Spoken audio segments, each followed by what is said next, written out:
तो solo levelling के episode 1 की स्टार्टिंग में हम देखते हैं 3 साल पहले का सीन, जहाँ एक आइलैंड को शिप ने घेर लिया होता है और एक ऑफिसर बोलता है, कैप्टन हमें भी उनकी मदद करनी चाहिए।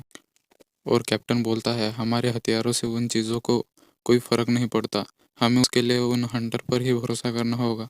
तभी हम आइलैंड में से एक इंसान को भागते हुए देखते हैं, जिसके पीछे एक बड़ा क्रीचर पड़ा था। और वो इंसान एक जगह रुक जाता है जहाँ बहुत सारे उसके साथी होते हैं और लगता है यही हंटर का ग्रुप है। और वो सभी लड़ने के लिए रेडी हो जाते हैं। और और वो क्रिएचर बाहर आ जाता है, जो बहुत सारी बड़ी एंड होती है। और वो एक दूसरे पर हमला कर देते हैं, जिसमें जादूगर भी होते हैं और जो उन पे आग से हमला करते हैं। पर वो एंड बहुत ताकतवर होती है, जो उन पे ही भारी पड़ती है। और हंटर बोलते हैं, हम इन मॉन्स्टर एंड्स को कभी नहीं हरा पाएंगे। और वो डरने लगते हैं और एक साथी को तो वो एंट मारने ही वाली थी। पर तभी एक हंटर उस एंट को अपने हथियार से दूर फेंक देता है और वो उस हंटर पर मैजिक का यूज़ करके उसके घाव भर देता है। पर तभी पर तभी उसके पीछे से एंड्स हमला कर देते हैं। पर उसका दूसरा साथी पर उसका दूसरा साथी बोलता है, बिंगो नीचे झुक जाओ। और वो उन एंड्स पर इलेक्ट्रिक शॉक से हमला कर देता है।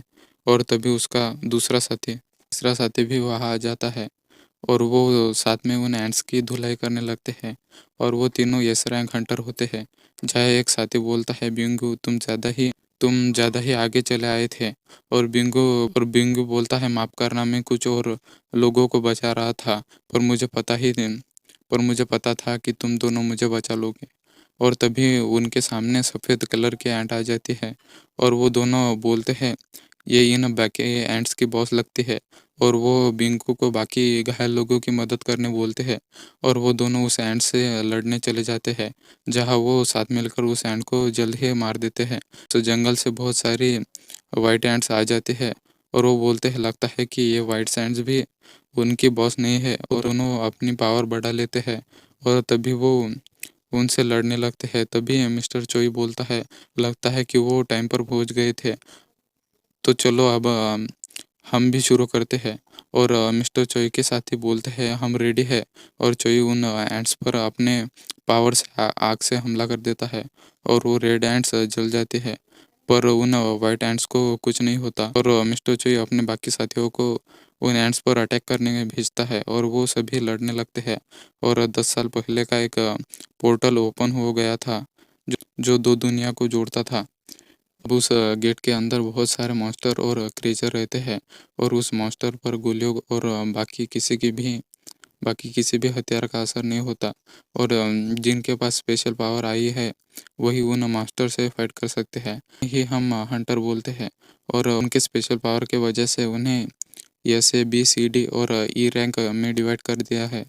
और उनकी स्पेशल पावर एक्टिवेट हो गई तो वो जितना भी चाहे, पर उनकी पावर नहीं बढ़ती। तभी हमें 3 साल बाद प्रेजेंट का सीन दिखाया जाता है, जहाँ सभी लोग जमा हो जाते हैं जो किसी रेड पर जाने वाले थे। तभी वो चाय वाला इंसान किम को चाय दे के ऑल द बेस्ट बोलता है रेड के लिए। और तभी वहाँ पार्क आ जाता है जो उसे मिलता है और वो सभी हंटर होते हैं। और किम पार्क से बोलता है, मुझे लगा था कि तुमने हंटर का काम छोड़ दिया है। और पार्क बोलता है, मेरी वाइफ फिर से प्रेग्नेंट है, इसीलिए मुझे पैसों की ज़रूरत है। और किम बोलता है, अगर रेड कामयाब हुई तो हमें अच्छे खासे पैसे मिलेंगे। और पार्क अब बोलता है, पर मैं अब पहले जैसा ताकतवर नहीं रहा। और तभी हमारा एनिमे का मेन कैरेक्टर वहाँ आ जाता है, जिसका नाम संग होता है। और और सभी उसका हालचाल पूछ रहे होते हैं और किम भी संग से पूछता है, तुम अच्छे से खा रहे हो ना? और संग हाँ बोलता है। और पार्क किम से पूछता है, क्या ये इतना ताकतवर है कि सभी लोग इसका हालचाल पूछ रहे हैं?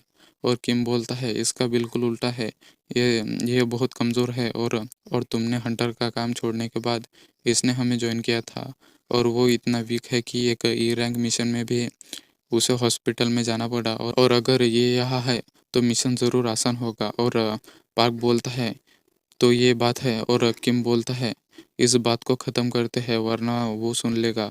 और संग ने उनकी सारी बात सुन ली होती है।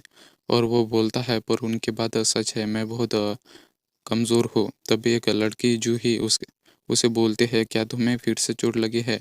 और संग बोलता है, तो क्या हम इस मिशन में साथ जा रहे हैं? और वो दोनों बात करने लगते हैं, जहाँ संग बोलता है, मुझे एक ई रैंक मिशन में चोट लग गई थी और उस टीम में कोई हीलर भी नहीं था जो मुझे ठीक कर सक क्योंकि उस टीम में सभी हाई रैंक के हंटर थे, इसीलिए उन्होंने हीलर नहीं लाया था। और जो ही बोलते हैं, वो ऐसा कैसे कर सकते हैं? और संग बोलता है, मैं बहुत कमज़ोर हूँ और ये तुम भी जान लो। और वहाँ सॉन्ग आ जाता है जो बोलता है, मैं इस रेड का कैप्टन रहूँगा, किसी को कोई प्रॉब्लम नहीं है ना? और सभी लोग मान जाते हैं क्योंकि उस टीम में वही सबसे ताकतवर था। और वो सभी लोग अंदर जाने लगते हैं। और किम संग से बोलता है, हमारे साथ ही रहना वरना तुम्हें चोट लग जाएगी। और वो जाने लगते हैं। मेरे पास ये नाइफ है जिसकी बहुत कम पावर है क्योंकि मैं यही ले सकता हूँ मेरे पैसों से। पर कुछ ना होने की जगह कुछ कुछ तो सही। और आज ये मिशन में मैं अच्छा करूँगा। और वो उस गेट के अंदर चला जाता है। तभी प्रेसिडेंट के ऑफिस का सीन देखते हैं, जहाँ उसका सेक्रेटरी बोलता है, गवर्नमेंट के साथ आपकी मीटिंग कैसी रही? और प्रेसिडेंट बोलता है, वो लोग बार बार वही बात बोलते हैं कि गेट को टूटने मत देना और उस गेट में से चीज़ें हमें भेजते रहना। और उसकी इनका कहना भी सही था क्योंकि हम लोग उन्हीं चीज़ों पर जी रहे हैं जो हमें उस गेट से जो चीज़ें मिलते हैं वो बेच के हमें पैसे मिलते हैं। और वो चीज़ उन मास्टर को मार के मिलती है, उसे मैजिक जेम्स बोलते हैं, जिसे बेच के उन्हें पैसे मिलते हैं। और जितना ताकतवर वो मास्टर होता है उतना ही बड़ा उन्हें जेम मिलता है। और संग को भी एक मैजिक जेम मिल जाता है। तभी एक मास्टर उसे उसके पीछे से हमला कर देता है और संग उसे अपने नाइफ से रोक लेता है। पर वो नाइफ टूट जाता है और वो मास्टर उसके पेट पे तलवार डाल देता है। पर पार्क वहाँ आके उसे बचा लेता है और वो जूही को संग को हील करने का बोलता है और वो उसे हील करने लगते हैं।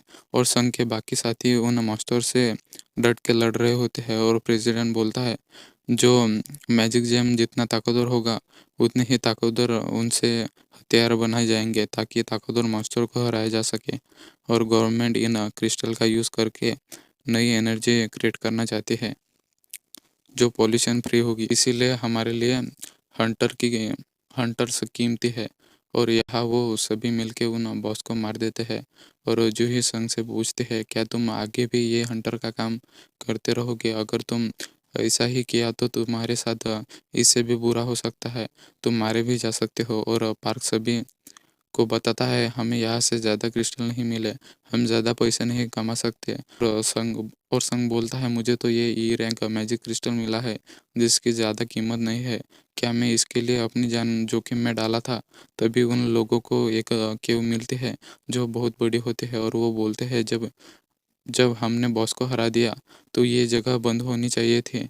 और किम बोलता है, ज़रूर अंदर और मास्टर होंगे। और सॉन्ग बोलता है, हमें इसके बारे में हंटर एसोसिएशन को बताना होगा। और पार्क बोलता है, क्या हम इस क्योंकि सारे जेम्स क्रिस्टल उन बाकी हंटर को ले जाने के लिए छोड़ दे ताकि वो अच्छे पैसे कमा सके।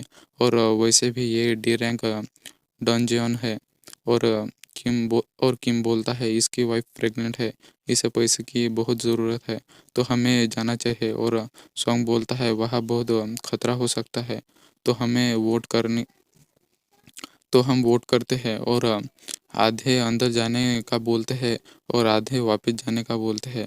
फिर और वो वोट टाई हो जाता है। फिर सॉन्ग संग से पूछता है कि तुम्हारा क्या कहना है? और संग बोलता है, मुझे पता है कि ये जगह कितनी डेंजरस है, पर मेरे परिवार में मैं ही पैसे कमाता हूँ और मेरी माँ भी हॉस्पिटल में है और मेरी बहन भी पढ़ रही है, तो मुझे पैसे की बहुत ज़रूरत है। और वो अंदर जाने के लिए वोट वोट दे देता है। तभी हम एक जगह को देखते हैं जहाँ हंटर को रैंक दी जा रही होती है और सभी लोग नए हंटर को अपने कंपनी में रिक्रूट कर रहे थे। और एक एजेंट मिस्टर चोई को कॉल करता है जो बोलता है, हमें एक बी रैंक और सी रैंक हंटर को रिक्रूट कर लिया है। और चोई उसकी तारीफ करता है और बोलता है, कुछ भी हो जाए पर हमें चाहोई जैसा टैलेंटेड हंटर नहीं मिलेगा। और हमें 2 बाइकर दिखाए जाते हैं, जो एक लेडी का पर्स चुरा के भाग रहे होते हैं। पर एक लड़की बीच में आके वो पर्स उनसे छीन लेते हैं और उस लेडी को वापस देते हैं। और वही चाहई थी, जो एस रैंक हंटर थी। और उसका नाम सुन के सभी वहाँ जमा हो जाते हैं। और चाहई वहाँ से चली जाते हैं। और सभी उस क्यू के अंदर जा रहे थे। और वो बोलते हैं, हमें इस बॉस को डिफीट करके 40 मिनट्स हो गए, अब बस 20 मिनट्स बचे हैं गेट बंद होने के लिए।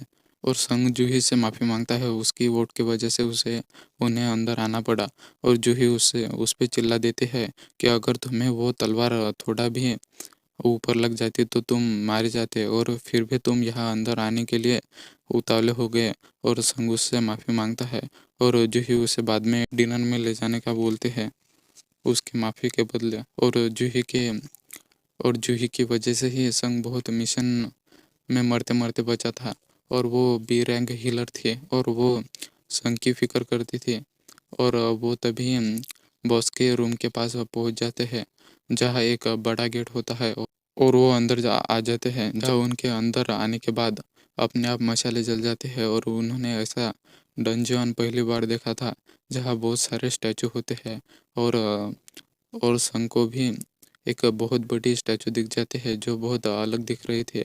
और सभी मैजिक बिस्ट को ढूंढ रहे होते हैं, पर वहाँ एक भी नहीं होता। तभी तभी सॉन्ग को एक मैजिक सर्कल दिख जाता है। और सॉन्ग को एक एंशंट लैंग्वेज दिख जाती है, जिसमें गॉड के बारे में लिखा था कि गॉड का कहना मानो, उनकी पूजा करो। और तभी अचानक गेट बंद हो जाता है। और तभी एक आदमी वहां से जाने लगता है, क्योंकि वो डर गया था। और जैसे ही वो गेट पर हाथ रखता है, वो स्टैचू उड़ जाता है और उसे मार देता है। और सभी डर जाते हैं। और संग बोलता है वो डी रैंक हंटर था, और अगर एक स्टैचू हिल सकता है तो सभी हिल सकते हैं। और वो उस बड़े से स्टैचू की तरफ देखने लगता है, और वो स्टैचू भी उसे घूर के देखता है। और वो सभी को नीचे झुकने का बोलता है। और उस स्टैचू से आग निकलने लगती है अ, जिसमें बहुत सारे लोग जल जाते हैं। और संग जूही को बचा लेता है। और संग बोलता है, क्या मैं यहाँ मरने वाला हूँ? और क्योंकि यहाँ से जाने का कोई रास्ता नहीं है। और वो चिल्लाने लगता है।